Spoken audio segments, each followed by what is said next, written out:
Telangana cabinet విస్తరణ జరిగింది. రాజ్భవన్లో నూతన మంత్రులుగా ఘటం వివేక్, అడ్లూరి లక్ష్మణ్ కుమార్, వాకటి శ్రీహరి ప్రమాణ స్వీకారం చేశారు. గవర్నర్ జిష్ణుదేవ్ వర్మ వారితో ప్రమాణం చేయించారు. ఈ కార్యక్రమంలో సీఎం రేవంత్ రెడ్డి, పలువురు మంత్రులు పాల్గొన్నారు. అదేవిధంగా డిప్యూటీ స్పీకర్గా రామచంద్ర నాయక్ను ఎంపిక చేశారు. మాల సామాజిక వర్గం నుంచి వివేక్, ముద్రాజు సామాజిక వర్గం నుంచి శ్రీహరికి, మాదిక సామాజిక వర్గం నుంచి అడ్లూరి లక్ష్మణ్కు కేబినెట్లో అవకాశం కల్పించారు. విస్తరణలో సామాజిక న్యాయాన్ని పరిగణలోకి తీసుకుని ఎస్సీ, ఎస్టీ, బీసీలకు మాత్రమే ప్రాధాన్యం ఇవ్వాలని అధిష్టానం నిర్ణయం తీసుకుందని పార్టీ వర్గాలు చెబుతున్నాయి.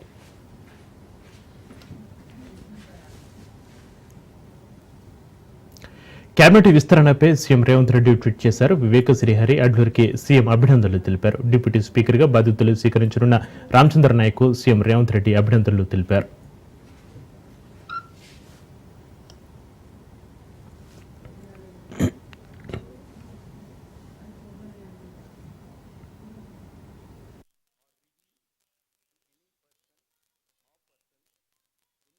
ఏఐసీసీ అధ్యక్షులు మల్లికార్జున ఖర్గే గారి ఆశీర్వాదంతో, రాహుల్ గాంధీ గారి సూచన మేరకు, తెలంగాణ ఇచ్చిన తల్లి సోనియా గాంధీ గారి కోరిక మేరకు, కేసీ వేణుగోపాల్ గారి ఆలోచన విధానాన్ని, మన ప్రియతమ ముఖ్యమంత్రి రేవంత్ రెడ్డి గారి సూచనల మేరకు, మొత్తం మంత్రి మండలి సూచనల మేరకు ఈ రోజు రాహుల్ గాంధీ గారు ఒక మాట, దేశాన్ని కుదిపించే మాట, ఈ దేశంలో ఇంకా పార్లమెంట్ గాని, అసెంబ్లీ గాని కడప ముట్టని, కడప తాకని, కడప తొక్కని వెనుకబడ్డ జాతులు ఎన్నో ఉన్నాయి కాబట్టి జనగణన కులగణన జరగాల.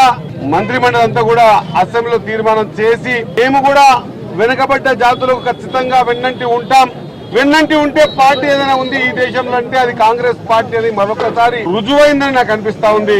మారుమూల కాన్స్టిట్యున్సీ మక్కల్ నియోజకవర్గం చిన్న స్థాయికించి, సర్పంచ్ స్థాయికించి ఈ స్థాయికి పార్టీనే నమ్ముకొని, పార్టీకే కట్టుబడి ఉండి 30 సంవత్సరాల సేవ చేసేటటువంటి ప్రతి కాంగ్రెస్ పార్టీ కార్యకర్త ఈ రోజు ఆలోచన చేయాలి.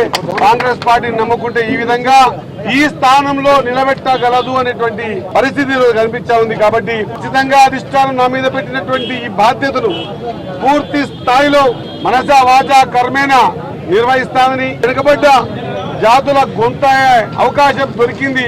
ఖచ్చితంగా ఈ అవకాశాన్ని సద్వినియోగపరచుకుని రాబోయే రోజుల్లో తెలంగాణ రాష్ట్రాన్ని లేదా మక్తల్ నియోజకవర్గంకు సంబంధించినటువంటి అన్ని వెనుకబడ్డ జాతుల గురించి, తెలంగాణ రాష్ట్రం గురించి నాకు ఏ బాధ్యత అప్పచెప్పితే ఆ బాధ్యత పరిపూర్ణంగా నిర్వహిస్తానని నా తరఫున, మా కుటుంబ సభ్యుల తరఫున, నా నియోజకవర్గ కాంగ్రెస్ పార్టీ కార్యకర్తల తరఫున మనస్ఫూర్తిగా ధన్యవాదాలు.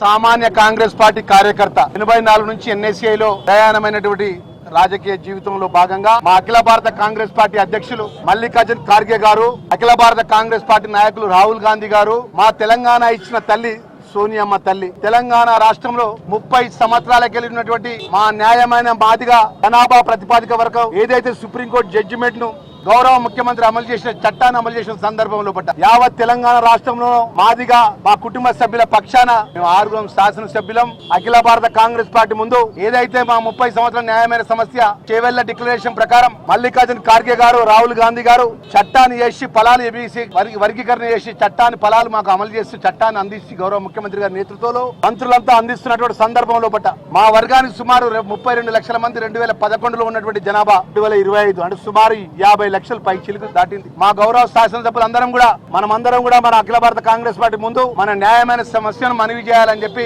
మొదలు గౌరవ ముఖ్యమంత్రి వర్యులు, పిసిసి అధ్యక్షులు, మా ఇన్ఛార్జ్ మేడం నటరాజన్ మేడం గారికి మా న్యాయమైన సమస్య వారు ముందు పెట్టినాం. మా 6గురిలో ఎవరికి శాసనసభ్యుడు రాష్ట్ర మంత్రివర్గంలో మంత్రిగా ఇస్తున్నా మాకు అభ్యంతరం లేదు. మా 6గురం సమానంగా సమన్యాయం కోసం రాహుల్ జీ ఏదైతే మాట్లాడతారో, ఎంతైతే జనాభా ఉంటుందో, ఎంతైతే ఆ జనాభా ప్రకారం హక్కు ఉంటుందో ఆ హక్కును అమలు చేసే విధంగా మాకు అమలు చేయాలని కోరినాం. చేసి ఒక సామాజిక వర్గం నుంచి కష్టపడి వచ్చినటువంటి కార్యకర్త నుంచి స్థాయికి వచ్చిన వాడిగా మీ సహకారం కూడా మా అందరికీ ఉండాలని చెప్పి సవినయంగా చేతులు జోడించి నేను మనవి చేసుకుంటూ నేను సెలవు తీసుకుంటున్నా.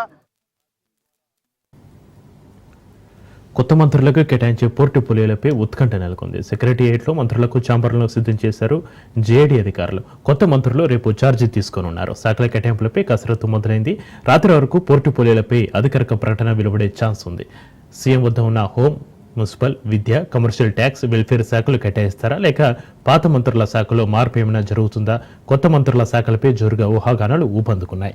గడ్డ వివేక్ స్పోర్ట్స్ అండ్ యువజన సర్వీసులో మైనింగ్ శాఖ ఇచ్చే అవకాశం ఉన్నట్లుగా సమాచారం. ఇక అడ్లూరి లక్ష్మణ్కు లేబర్ అండ్ ఎస్సీ వెల్ఫేర్ కేటాయించే ఛాన్స్ ఉన్నట్లుగా తెలుస్తోంది.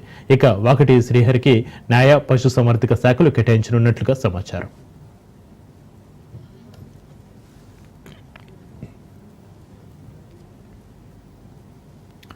ఇక తెలంగాణ మంత్రివర్గంలో చోటు దక్కిన వారు నిరాశకు గురయ్యారు. అయితే చోటు దక్కిన నేతలను తెలంగాణ కాంగ్రెస్ వ్యవహారాల ఇన్ఛార్జి మీనాక్షి నటరాజన్ బుజ్జగిస్తున్నారు.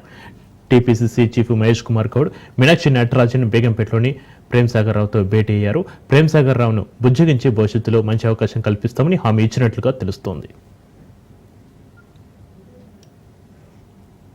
తన మరో పార్టీ అధిష్టానం వినలేదు అన్నారు ఎమ్మెల్యే మల్రెడ్డి రంగారెడ్డి. 10 ఏళ్లు బీఆర్ఎస్తో కొట్లాడామని, కార్యకర్తలు లేకుండా తాము పని చేయలేమన్నారు. కార్యకర్తల డిమాండ్ మేరకు అడుగుతున్నామన్న మల్రెడ్డి రంగారెడ్డి పార్టీని కాపాడింది తామేనని గుర్తు చేశారు. పార్టీలోనే ఉంటామని, పొరపాట్లు చేయవద్దని కోరుతున్నామన్నారు.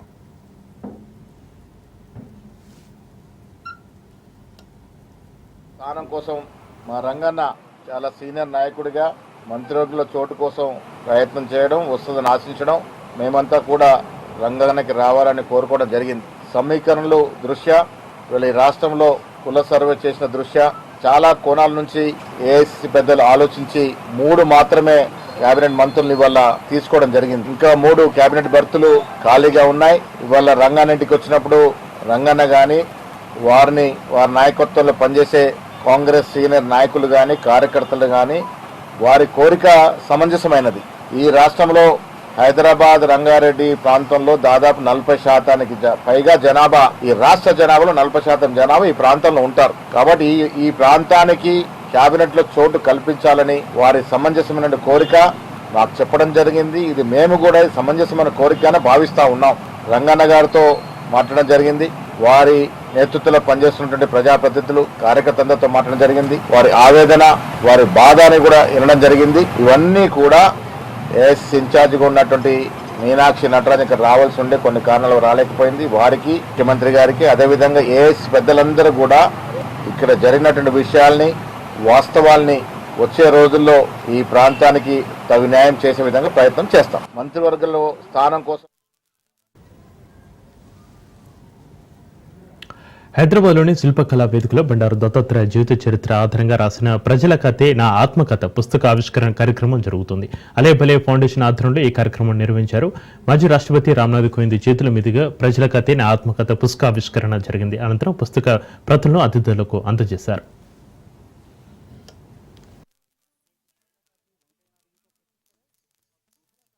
నేను ఈ పుస్తకం చాలా మంది పెద్దలు పుస్తకం రాయాలని నన్ను కోరినారు, కానీ కష్టము, చాలా ఇబ్బంది అన్నాను. కానీ మీ అనుభవం చాలా ఉంది కాబట్టి మీరు మొదలు పెట్టండి అన్నారు. నాకు ఆలోచన వచ్చింది. నేను హిమాచల్ ప్రదేశ్ గవర్నర్ గా ఉన్నాను. గవర్నర్ గా ఉన్నప్పుడు నాతోటి భాను అనేటువంటి మా సోషల్ మీడియా అడ్వైజర్, ఆయన ఒక వీడియో ఫోన్ రికార్డ్ చేసి రోజు 3 గంటలు కోవిడ్ పీరియడ్ లో నేను చెప్పడము, ఆయన రికార్డ్ చేయడం, ఆ విధంగా 4 మాసాల వరకు రికార్డ్ జరిగిందని నేను మీకు సభాముఖంగా తెలియజేస్తున్నా. దాన్ని అజుషయి లిపిలో రాసి దాన్నే పుస్తక రూపంలో తెచ్చినాం. అందువల్ల నేను ఈ సందర్భంగా ఒకటే ఒక విషయం చెప్తున్నా. నేను ఇవాళ మీ ముందు నిలబడగలిగానంటే దానికి ప్రధానమైన కారణము డాక్టర్ మనోహర్ షిందే.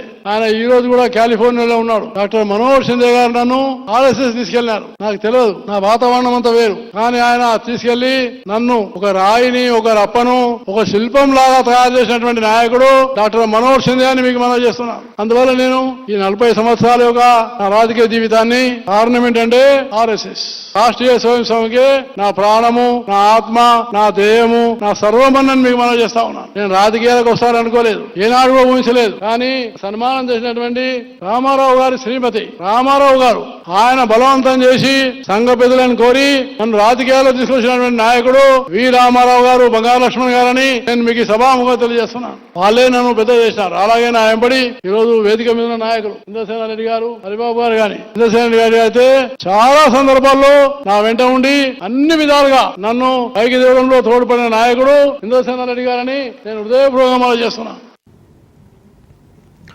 బండారు దత్తాత్రేయ ప్రజల మంచి అజాత శత్రువు అని సీఎం రేవంత్ రెడ్డి అన్నారు. దత్తన్ను వాజ్పేయితో పోల్చారు. వాజ్పేయిని ఏ విధంగా అందరూ గౌరవిస్తారో దత్తన్ను కూడా పార్టీలకు అతీతంగా అందరూ గౌరవిస్తారన్నారు. ఆయన ప్రతి ఏటా నిర్వహించే అలే భలే కార్యక్రమం చరిత్రలో నిలిచిపోతుంది అన్నారు. దత్తన్న జీవితంలో ఎన్ని పదవులు అధిష్ఠించినా ప్రజలకు మాత్రం దూరం కాలేదు అన్నారు.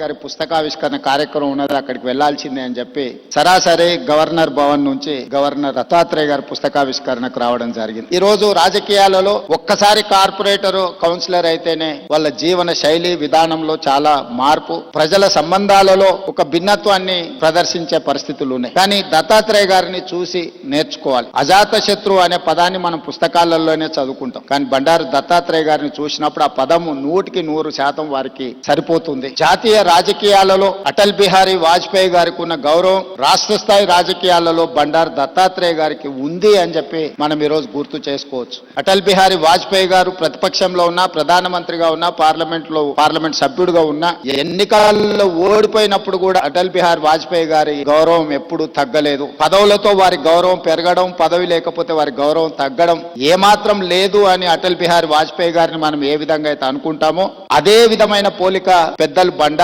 దత్తాత్రేయ గారికి ఉన్నది. వారు పార్లమెంట్ సభ్యుడిగా ఉన్నా లేకపోయినా, కేంద్ర మంత్రిగా ఉన్నా లేకపోయినా, గవర్నర్ గా ఉన్నా లేకపోయినా, ఈ తెలంగాణ రాష్ట్రంలో ముఖ్యంగా ఈ జంట నగరాలలో బండారు దత్తాత్రేయ గారిని గౌరవించని రాజకీయ నాయకుడే లేడి, ఏ పార్టీ అయినా అయి ఉండొచ్చు. అదే విధంగా అలాయ్ బలాయ్ కార్యక్రమం తెలంగాణ రాష్ట్ర సాధనలో కీలక పాత్ర పోషించింది. నాకు తెలిసి 19 సంవత్సరాల నుంచి బండారు దత్తాత్రేయ గారు నిర్వహించే అలాయ్ బలాయ్ కార్యక్రమం తెలంగాణ ఉద్యమానికి ఒక స్ఫూర్తిగా పనిచేసింది. రాజకీయాలలో ఇతర అంశాలలో భిన్నాభిప్రాయాలు ఉండే వాళ్ళు ఒక వేదిక మీదకి ఎప్పుడైనా అరుదుగా కనిపిస్తారంటే అది దత్తాత్రేయ గారు నిర్వహించే అలాయ్ బలాయ్ కార్యక్రమంలో కనిపించేది. ఈ రోజు వారి పుస్తకావిష్కరణలో ఈ రోజు ఇంతమంది గవర్నర్లను ఒక వేదిక మీద నేను ఎప్పుడు చూడలే. ఈ రోజు గవర్నర్స్ పరేడ్ లాగా ఉన్నది ఈ వేదిక. అంటే వ్యక్తిగతంగా వారితోనున్న అనుబంధంతోనే వీళ్ళందరూ ఇక్కడికి రావడం జరిగింది. తెలంగాణ రాష్ట్ర ప్రభుత్వంలో కాంగ్రెస్ లో ఉన్న మంత్రివర్గం మొత్తం ఇక్కడనే ఉంది. మంత్రివర్గ సమావేశం నేను ఇక్కడనే పెట్టుకోవచ్చు అన్నట్టుగా ఉంది. ఎందుకంటే ఎవరు కూడా దత్తాత్రేయ గారిని భారతీయ జనతా పార్టీ నాయకుడనో లేకపోతే భారతీయ జనతా పార్టీ కార్యక్రమానికి పోతున్న భావన లేదు. ఒక మర్యాద కలిగిన రాజకీయ నాయకుడి కార్యక్రమానికి వెళ్తున్నామని చెప్పి ఈ రోజు అందరి వేదిక మీద కనిపించడం జరిగింది. ఏది ఏమైనా వారి ఆత్మకథను, వారి జీవన శైలిని, విధానాన్ని నూతనంగా రాజకీయాలలోకి రావాలనుకున్న వాళ్ళు పరిశీలించవలసిన అవసరం ఉన్నది. నేర్చుకోవాల్సింది చాలా ఉన్నది. ఎమ్మెల్యే మాగంటి గోపీనాథ్ అంత్యక్రియలు ముగిశాయి. అంతిమ సంస్కారాలను ప్రభుత్వం అధికారిక లాంఛనాలతో నిర్వహించింది. మహాప్రస్థంలో అంత్యక్రియలు జరిగాయి. అదేవిధంగా ఏఐజీలో చికిత్స ఖర్చు మొత్తాన్ని రేవంత్ సర్కార్ భరించనున్నట్లుగా ప్రకటించింది.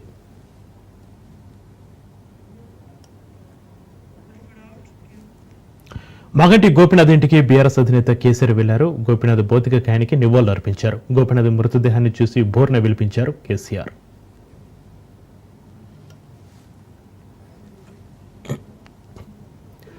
మాగంటి గోపీనాథ్ చివరి చూపు కోసం ఆయన అభిమానులు భారీగా తరలివచ్చారు. బీఆర్ఎస్ కార్యకర్తలు సైతం పెద్ద ఎత్తున వచ్చారు. మాగంటి గోపీనాథ్ మృతి పట్ల బీఆర్ఎస్ అధినేత మాజీ సీఎం కేసీఆర్ సంతాపం వ్యక్తం చేశారు. ఆయన మరణం పార్టీకి తీరని లోటన్నారు. గోపీనాథ్ ఎంతో కష్టపడి రాజకీయాల్లో అంచెలంచెలుగా ఎదిగారన్నారు.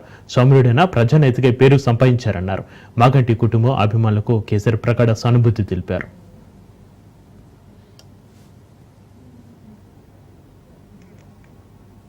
మాగంటి గోపీనాథ్ మృతిపై బీఆర్ఎస్ కార్యనిర్వాహక అధ్యక్షుడు కేటీఆర్, మాజీ మంత్రి హరీష్ రావు సంతాపం తెలిపారు. ఆయన అకాల మరణం తీవ్రంగా కలిచివేసింది అన్నారు. గోపీనాథ్ను కోల్పోవడం బీఆర్ఎస్ కు తీరని లోటు అన్నారు. 3 సార్లు ఎమ్మెల్యేగా జూబ్లీహిల్స్ నియోజకవర్గ అభివృద్ధికి కృషి చేశారన్నారు. Welcome back. అమరావతి మహిళల కోసం మాట్లాడిన మాటలు సభ్య సమాజం సిగ్గుతో తలదించుకునేలా ఉందన్నారు మంత్రి వంగలపూడి అనిత. అమరావతి అంటే జగన్కు అక్కసు అని, అమరావతిని కమరావతి అని విమర్శలు చేశారని గుర్తు చేశారు ఆమె. అమరావతి అంటే కొన్ని వేల మంది రైతుల త్యాగమని, అమరావతి కోసం 275 మంది ఆత్మహత్య చేసుకున్నారన్నారు. అమరావతి రైతులు కట్టుకొచ్చిన చీరల కోసం నీచంగా మాట్లాడతారా అని మండిపడ్డారు. అమరావతి మహిళల కోసం నీచంగా మాట్లాడారని, ఈ రాష్ట్రంలో పెట్టుబడులు పెట్టేవారు వెనక్కి వెళ్ళిపోయారన్నారు. ఈరోజు సాక్షి పేపర్ ఎవరిదో మనందరికీ తెలుసు. సాక్షాత్తు ఎక్స్ సీఎం మా పులివెందుల ఎమ్మెల్యే జగన్మోహన్ రెడ్డి గారు, వాళ్ళ భార్య భారతి రెడ్డి గారు. సో అక్కడ కూర్చొని అమరావతి గురించి అలాంటి మాటలు మాట్లాడడం నాకు తెలిసి వైసీపీ వాళ్ళు కూడా హర్షించకూడదు, వాళ్ళు కూడా ఎట్టి పరిస్థితుల్లో యాక్సెప్ట్ చేయకూడదు. ఇంకొకటి ఏంటంటే అమరావతి అంటేనే జగన్మోహన్ రెడ్డికి ఒక రకమైన ఎలాంటి అక్కసు అంటే 2019 డిసెంబర్ 17 సంథింగ్ ఆ డేట్ లోనే అమరావతి రాజధాని కాదు, అమరావతి 3 రాజధానులు చేస్తామని చెప్పి ఆ రోజు నుంచి కూడా విశంకర్ కి అమరావతి రైతుల మీద ఎంత దాష్టికాన్ని కొడిగట్టారో మీరందరూ చూశారు. చాలా మంది అమరావతి గురించి మాట్లాడేటప్పుడు ఆయన ఆ రోజు అదొక శ్మశానం అని మాట్లాడిన సందర్భాన్ని కూడా ఈ రోజు గుర్తు చేయాలి. అట్ ద సేమ్ టైం ఒకనొక సందర్భంలో కొంతమంది అది అమరావతి కాదు కమరావతి అని చెప్పి మాట్లాడే సందర్భాన్ని కూడా ఈ రోజు మీకు అంటే ఇది స్టెప్ బై స్టెప్ ఈ రోజు ఏదో అక్కసిగా బయటకు వచ్చి అమరావతి గురించి మాట్లాడిన సందర్భాలు కాదు. ఆ రోజు నుంచి వాళ్ళ అధికారంలో ఉన్న దగ్గర నుంచి కూడా అమరావతి మీద ఒక అక్కసి వెళ్ళలేదు. ఆ అమరావతి ఈ రోజు మన రాజధాని అని ధైర్యంగా చిన్న పిల్లోడి దగ్గర నుంచి పెద్దవాళ్ళ వరకు చెప్పుకోగలుగుతున్నారంటే కొన్ని వేల మంది రైతుల తాలూకా త్యాగం అండి.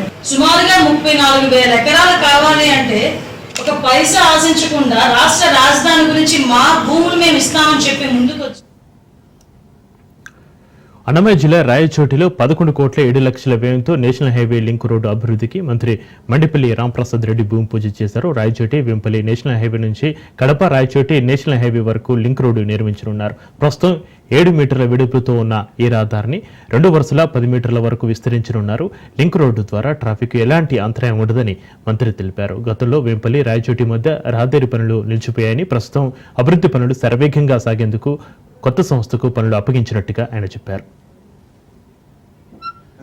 ఈరోజు కడప రాయచోటి అలాగే వేంపల్లె మార్గం మధ్యలో ఉన్న బైపాస్ రోడ్లో 11.5 కోట్ల రూపాయలతో 7 మీటర్ల రోడ్లను 10 మీటర్లుగా మార్చే కార్యక్రమాన్ని శంకుస్థాపన చేయడం జరిగింది. రాష్ట్రంలో కూటమి ప్రభుత్వం ఏర్పాటైన తర్వాత అభివృద్ధికి మొదటి ప్రయారిటీ ఇస్తూ ఈ కార్యక్రమంలో భాగంగా ఈరోజు ఈ కార్యక్రమాన్ని శంకుస్థాపన చేయడం చాలా సంతోషంగా ఉంది. ముఖ్యంగా కూటమి ప్రభుత్వంలో ఈరోజు బీజేపీ ఉండడం ద్వారా రాష్ట్రానికి సంబంధించిన నేషనల్ హైవేస్ ముఖ్యంగా ఈరోజు అభివృద్ధి పదంలో నడుస్తూ ఉన్నాయి.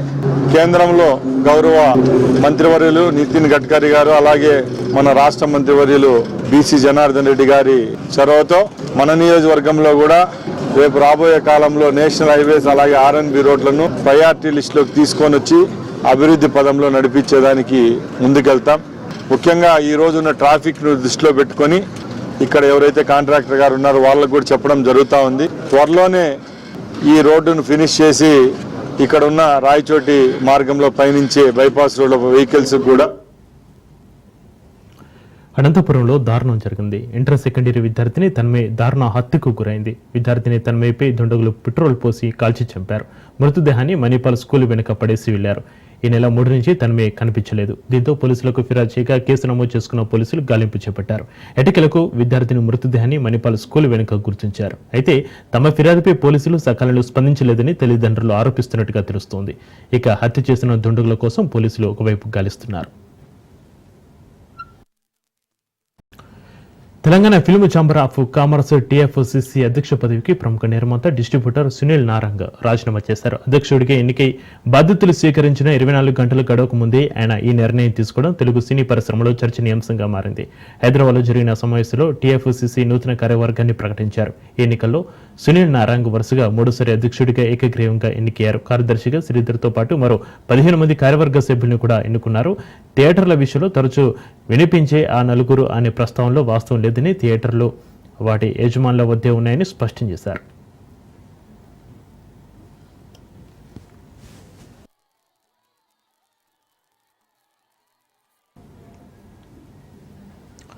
భారత్లో రోజు రోజుకి కోవిడ్-19 యాక్టివ్ కేసులు పెరగడం ఆందోళన రేకెత్తిస్తోంది. దేశంలో కొత్తగా 1131 కోవిడ్ కేసులు నమోదయ్యాయి. దీంతో కేసుల సంఖ్య 6,000 దాటింది. దేశంలో ఇవాళకి కోవిడ్-19 యాక్టివ్ కేసుల సంఖ్య 6,133కు చేరుకుందని ఆరోగ్య కుటుంబ సంక్షేమ మంత్రిత్వ శాఖ వెల్లడించింది. కోవిడ్తో దక్షిణాది రాష్ట్రాల్లో 6 మృతి చెందారు. ఇక కేరళలో 3, కర్ణాటకలో 2, తమిళనాడులో 1 మృతి చెందారు.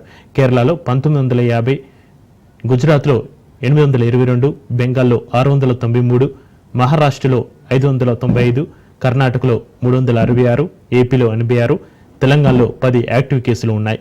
కోవిడ్ మృతుల సంఖ్య కూడా పెరగడంతో మరో కరోనా వేవ్ ముంచుతుందా అన్న భయాలు సైతం వివిధ వర్గాల ప్రజల్లో నెలకొన్నాయి.